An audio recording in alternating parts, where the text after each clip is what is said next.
Welcome to the Catastrophic Comeback Podcast with American injury lawyer Clark Speaks, helping you find hope, purpose, and joy after a catastrophic injury. Hi, welcome to Catastrophic Comeback. I'm very happy today to have my guest, CJP, art therapist, to talk about art therapy and how it might apply after a catastrophic injury. Thank you for being here. I appreciate it. I'm so happy to be here. Thanks for having me. First, can you tell me a little bit about your background? Well, let's do this. Sure. Tell me, art therapy. What is that? How does it work? And how might it be applicable to someone who sustained a catastrophic injury? Well, art therapy is a technique or a way of expression that utilizes kind of psychological principles along with art materials, art processes, and art activities to help people with a variety of issues or challenges that they may have. So it's a different modality of expression instead of traditional talk, cognitive behavior therapy only.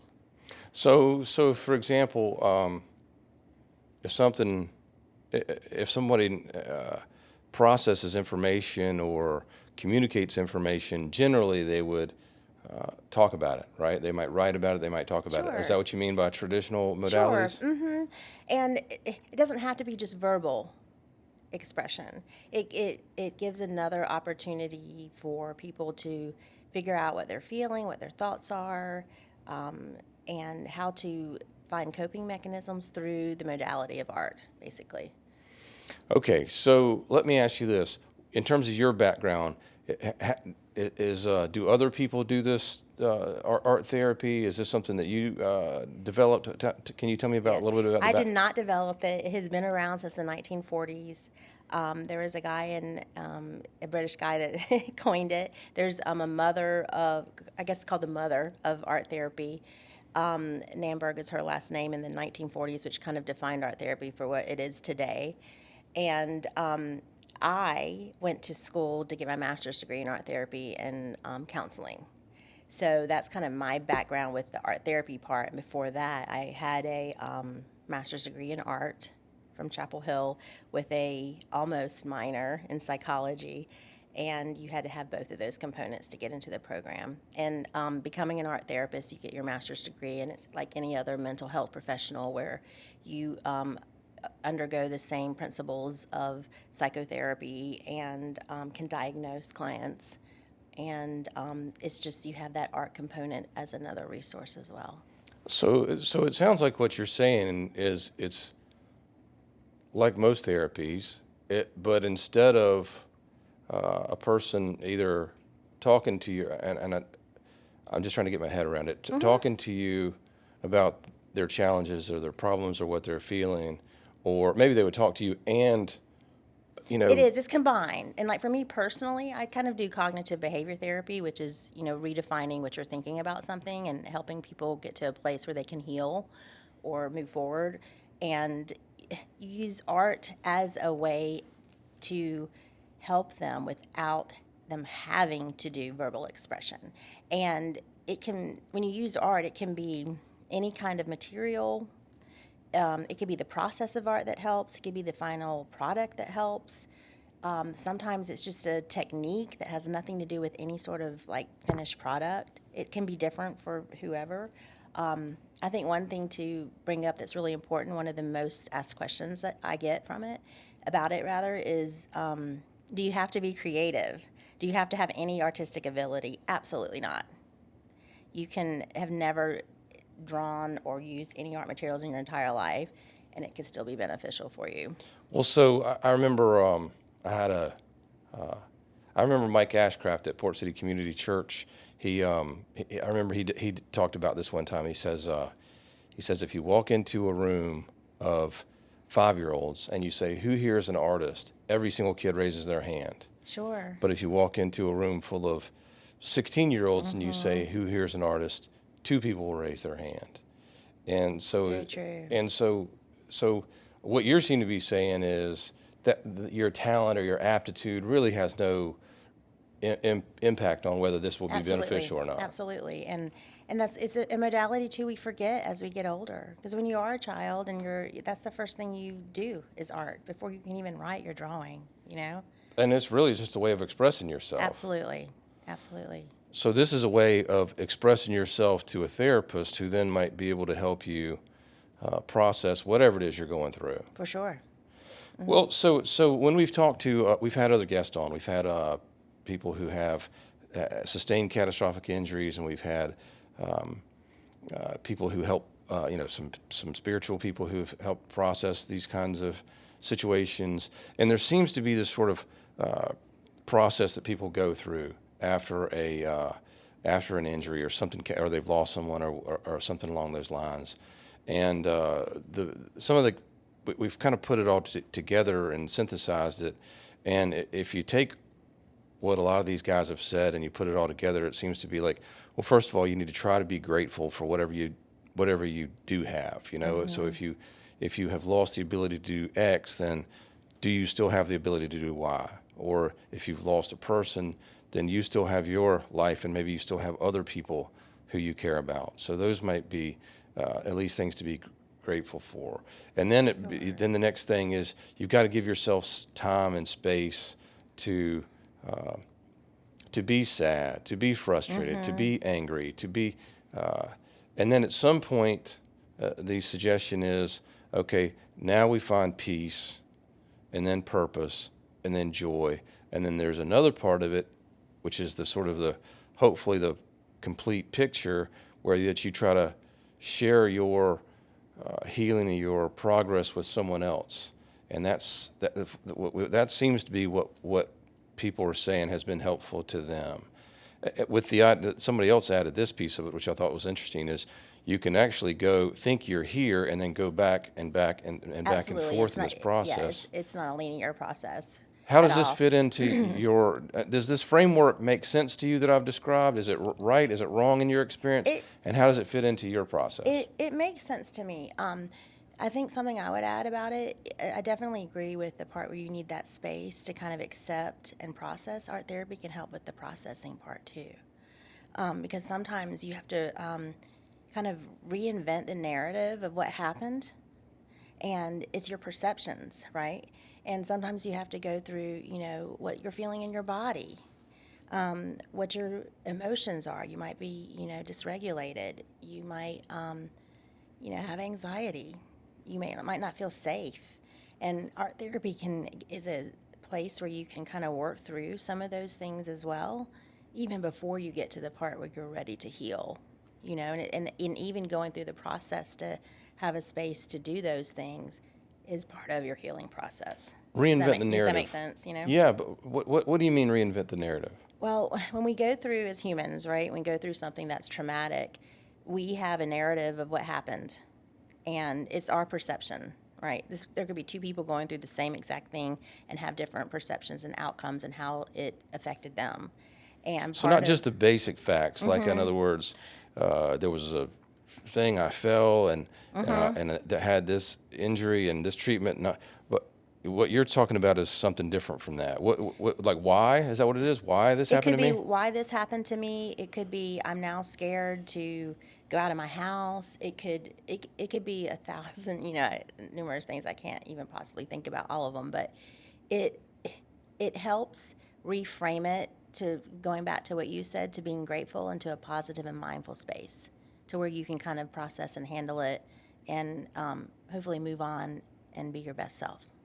So let me ask you, so when it comes to art therapy, when I think of art therapy, I'm thinking about, okay, well, we're going to meet, I'm going to have a table, I'm going to have some colored pens or some paints or whatever, or maybe an easel, and then I'm going to paint. But is there more to it than that, or is that how it works? Yeah, there's definitely more to it.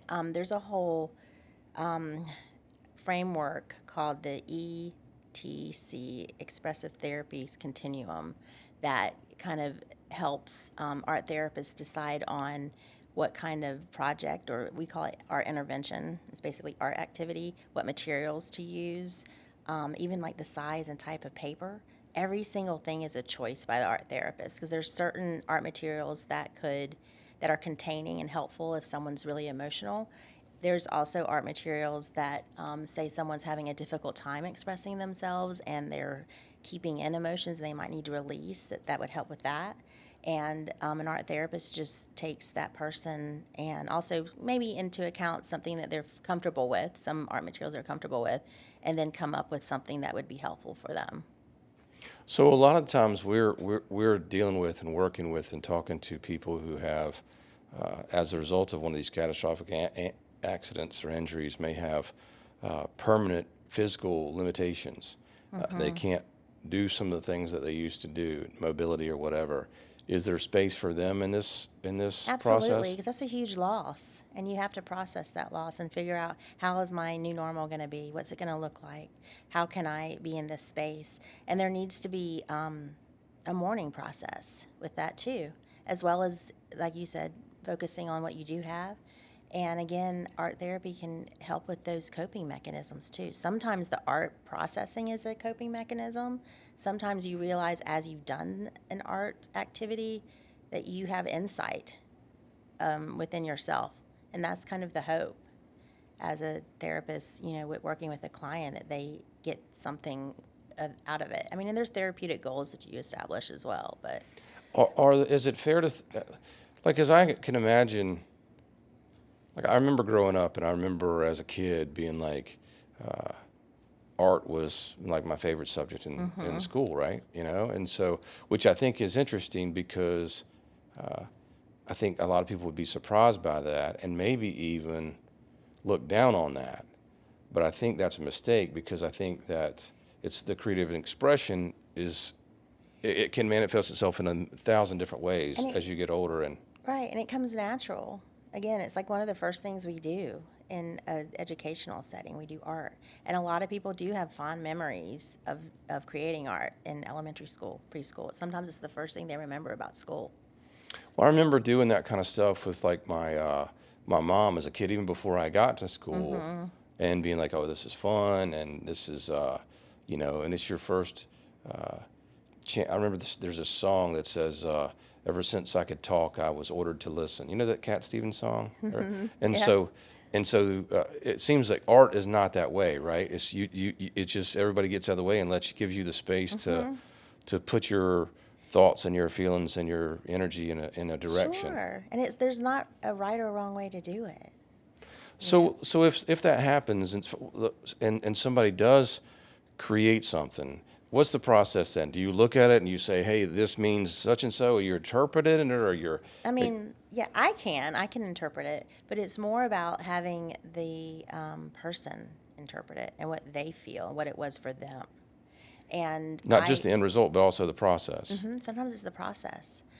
Sometimes when I've worked with people with anxiety, it may be a simple 8.5 by 11, piece of paper where they're using like a watercolor, like a Crayola, something really simple, and picking their favorite color or a calming color for that moment, and just moving the paintbrush from left to right and moving it left to right.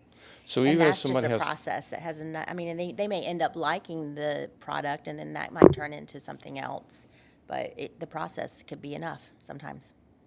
So even if somebody has physical limitations in terms of their ability to move or control their hands as well as they used to or whatever, then there are things they can do in this art therapy world that might be beneficial to them. Is that right?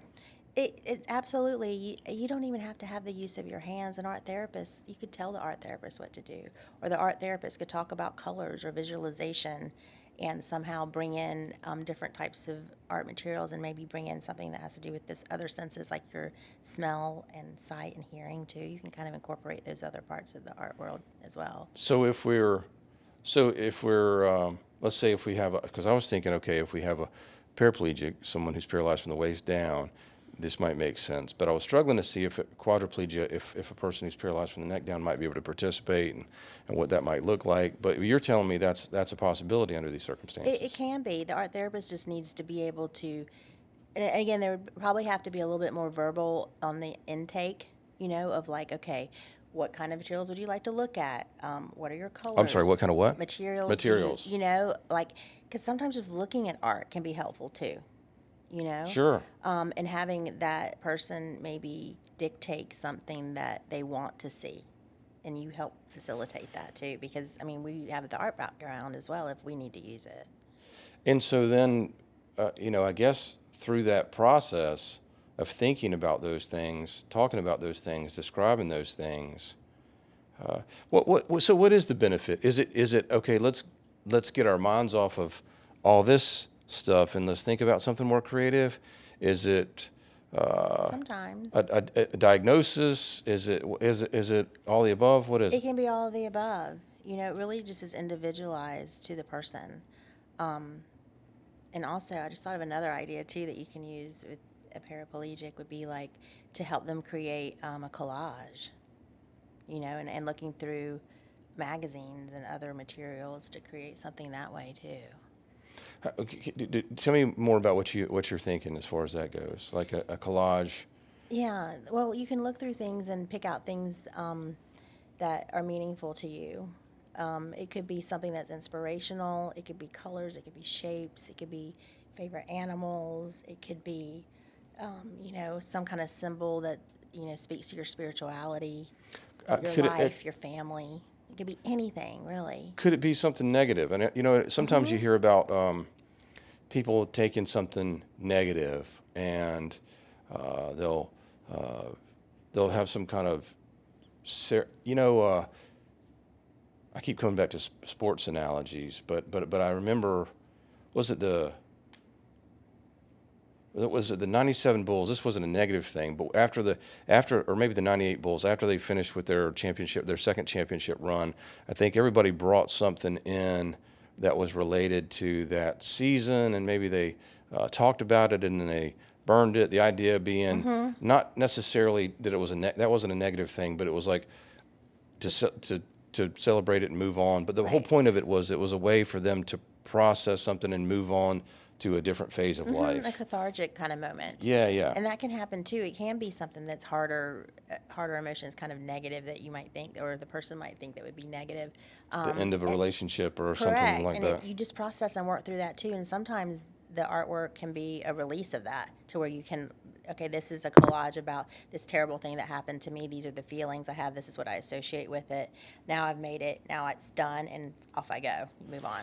Sometimes that can happen. And I guess now you can kind of have the best of both worlds, because you could actually, take a photograph of it with a phone and then have it for future reference, but still have whatever you get from, saying goodbye to whatever those feelings or those thoughts or whatever. Thank you for joining us, and we'll see you next time.